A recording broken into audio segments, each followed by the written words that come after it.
Contoh, Bapak Ibu sekalian, orang yang belajar hadis hanya berbekal bisa bahasa Arab, bisa mendangkalkan makna hadis. Contoh, ya mungkin pernah dengar ibu-ibu misalnya ada yang mengatakan begini, Nabi bersabda pada hadis yang sahih, Imam Al-Bukhari, Imam Muslim, barang siapa yang menangisi kematian keluarganya, maka yang dikuburkan disiksa karena tangisan keluarganya. Bapak Ibu, siapa yang sudah pernah kehilangan orang tua? Menangis?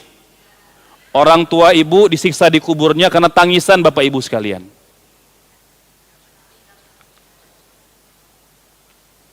Itu akibat kalau belajar hadis tidak berguru. Belajar hadis hanya dengan berbekal bahasa Arab saja Bapak Ibu sekalian. Enggak cukup. Tidak cukup. Kalau untuk paham Al-Quran, untuk paham hadis, hanya bekal bahasa Arab, maka semua orang Arab jadi ulama Bapak Ibu sekalian. Karena mereka orang Arab. Mereka berbahasa Arab. Ngigaunya juga bahasa Arab. Gitu. Tapi ternyata tidak semua orang Arab itu ulama. Jadi ingin mengatakan kepada kita, untuk paham agama tidak cukup bahasa Arab Bapak Ibu sekalian. Ya. Nanti kita akan jelaskan maksud hadis Nabi tadi. Ya. Nah, termasuk juga misalnya ada lagi yang mengatakan begini. Nabi bersabda, nahaan Nabi an bai'il gharar.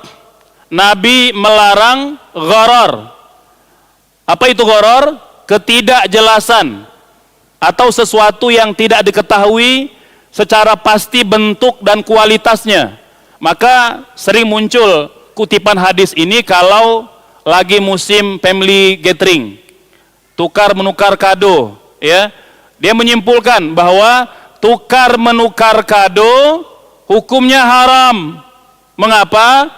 Karena Nabi melarang ketidakjelasan. Bapak Ibu, siapa yang sering tukar menukar kado? Ada? Haram hukumnya. Ya. Nah ini Bapak Ibu sekalian, kalau belajar hadis tidak berguru. Ya. Nah kita kembali ke hadis yang pertama tadi. Kalaulah orang yang mengatakan tadi bahwa apabila ada mayit yang wafat ditangisi oleh keluarganya, maka dia disiksa di kuburnya karena lantaran tangisan keluarganya. Kalau dia mau bersabar aja, mau belajar Bapak Ibu sekalian, sudah ada penjelasannya. Misalnya syarah Sahih Bukhari, ada Fathul Bari, ada lagi misalnya Umdatul Qari, itu dijelaskan bahwa yang Nabi maksudkan orang yang disiksa di kuburnya lantaran tangisan keluarganya apabila kalau sebelum wafat dia berwasiat, wasiat kepada istrinya, kepada anaknya, tolong kalau nanti saya mati tangisi kematian saya. Mengapa perlu wasiat Bapak Ibu sekalian? Karena orang Arab jahiliyah itu merasa aib, merasa malu kalau dia meninggal tidak ditangisi keluarganya. Nah, untuk menutup rasa malu itu, maka dia wasiat kepada keluarganya, tangisi kematian saya. Bapak Ibu, tradisi ini itu masih ada di Sumatera.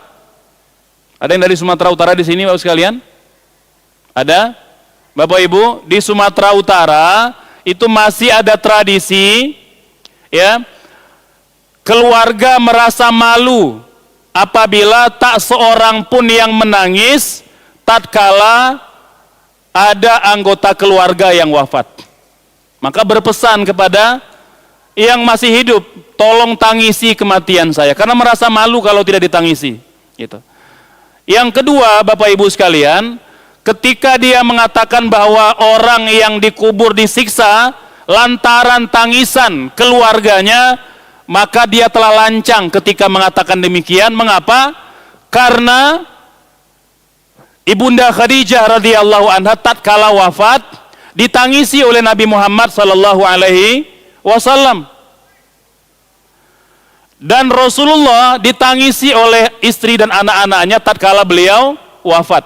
Siapa yang berani lancang mengatakan Nabi Muhammad disiksa di kuburnya lantaran ditangisi keluarga dan sahabatnya gitu.